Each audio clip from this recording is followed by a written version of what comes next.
I knew something was wrong the moment I turned the engine off, because silence should feel empty. And that night it didn't. It felt occupied. Like the pause after someone finishes a sentence but hasn't left the room yet. And as the fluorescent lights of the underground parking garage buzzed weakly above me, casting long, uneven shadows across the concrete, I sat frozen with my hands on the steering wheel, aware with a certainty that settled deep in my chest that something was paying attention to me. There were no footsteps, no voices, nothing visible at all, yet the air felt thick, alert. And when I checked my rearview mirror, half expecting my reflection to move out of sync, it didn't, but the feeling stayed, pressing closer, heavier. And when I stepped out of the car, the cold of the concrete seemed to crawl up my legs as if the ground itself were reacting to my presence. The awareness, sharpening, narrowing, no longer everywhere, but focused directly behind me. And when the light above my parking space flickered once, twice, my breath caught because fear doesn't come from darkness alone. It comes from being seen without permission.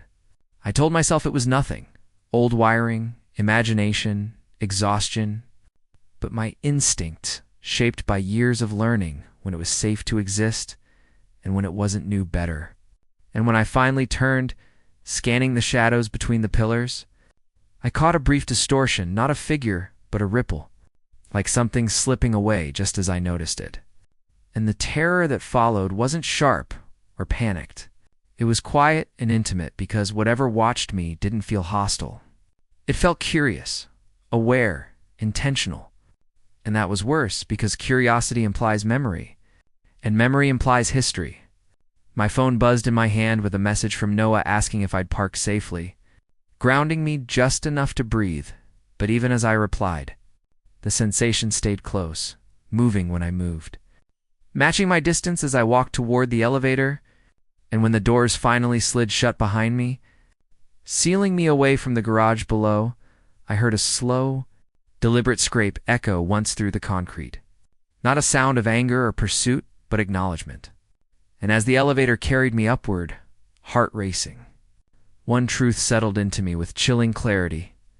Whatever watched me park wasn't finished watching me at all. I didn't tell Noah about the scrape I heard after the elevator doors closed. Because some fears feel fragile when spoken aloud, like they might solidify if given language.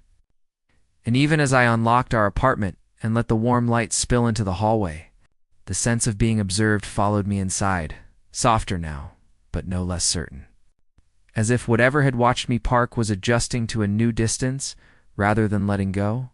Noah noticed immediately that something was wrong, his concerns settling over me in quiet gestures, a hand on my shoulder. A question asked gently enough to invite honesty, but when I tried to explain the feeling, the way the garage hadn't felt empty, the way attention clung to me without a face or form, the words sounded thin and unconvincing, even to my own ears, and I stopped, frustrated. Because how do you describe being seen by something that refuses to reveal itself?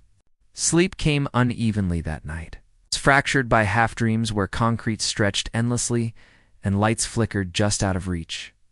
And when I woke suddenly near dawn, heart racing, I knew with cold certainty that the presence had followed me home, not in body, but in awareness. Because the air beside the bed felt occupied, heavier, as if something stood just beyond my peripheral vision, watching me breathe, and though nothing moved, nothing touched me. I lay there frozen, afraid that acknowledgement would invite something worse. The following days blurred together, routine acting as a thin shield against fear. But every reflective surface felt delayed. Every quiet moment stretched uncomfortably long. And when I returned to the garage again that week, dread pooled in my stomach before I even turned the key. Because the awareness surged the moment I parked, stronger now, familiar, and as I stepped out, the lights dimmed subtly, shadows thickening as if drawn toward me. And then, without warning, a sound brushed the edge of hearing, not a word. Not a voice, but something shaped like intention. Close enough to feel like breath near my ear, and my name surfaced inside my mind with unsettling intimacy. Spoken not with threat, but recognition, as if it had always known it. And in that instant, I understood that this wasn't a random haunting. that whatever watched me wasn't tied to the garage itself, but to something I carried, something it recognized, something it had been waiting for. And as fear gave way to a deeper, more dangerous emotion, curiosity, realized the worst part wasn't that something had followed me. It was that part of me wanted to know why. By the third night, the feeling stopped pretending to be subtle, and I realized with a tightening chest that whatever had watched me park was no longer content to observe from a distance, because it began to announce itself in quiet, undeniable ways: the faint pressure on the air when I entered a room, the way shadows leaned just a little too far toward me, the sense of attention sharpening whenever Noah touched me, as if intimacy itself drew its focus. And when I finally confessed everything to Noah, not just the garage, but the name spoken inside my mind, the recognition, the curiosity that mirrored my own, he didn't laugh or dismiss it. He simply listened, eyes dark with concern and something like understanding, and said softly that some things linger because they were never allowed to finish becoming what they were meant to be.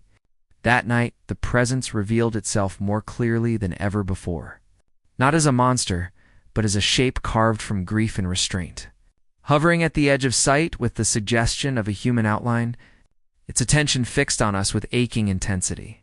And in that charged silence, I felt memories that weren't mine press against my thoughts' secret meetings, stolen glances, fear masquerading as caution. Love folded inward to survive, and the horror crystallized not in what it was, but in what it represented, because I recognized myself in that unfinished existence, in the way it lingered between visibility and erasure. And when the presence finally communicated fully, not with sound, but with emotion, I understood that it hadn't followed me because I was weak, but because I was brave enough to keep living the life it never could. And as that truth settled between us like a held breath, I knew the final confrontation wouldn't be about escape or destruction, but about whether I was willing to stop hiding long enough to let both of us be seen. The final night arrived quietly, without thunder or warning, and I understood then that the most frightening things no longer need to announce themselves, because the presence was already waiting for me in the parking lot, standing where the yellow light thinned into shadow, no longer hiding its shape or its sorrow.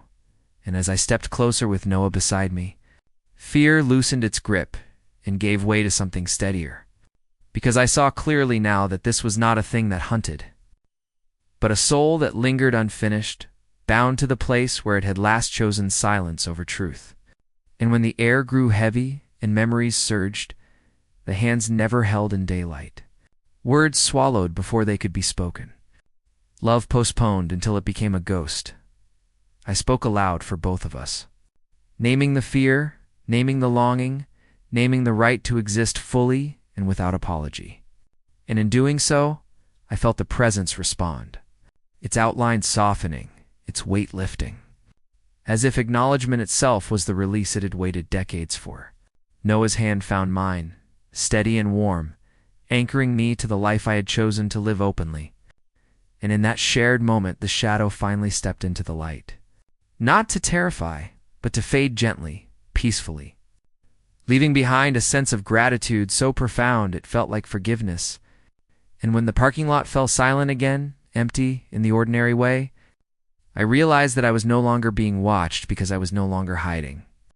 And as we walked away together, unafraid and unobserved, I understood that some horrors end not with escape, but with acceptance, and that the bravest thing any of us can do is live loudly enough to free those who never could because the night lost its power the moment it chose to be seen.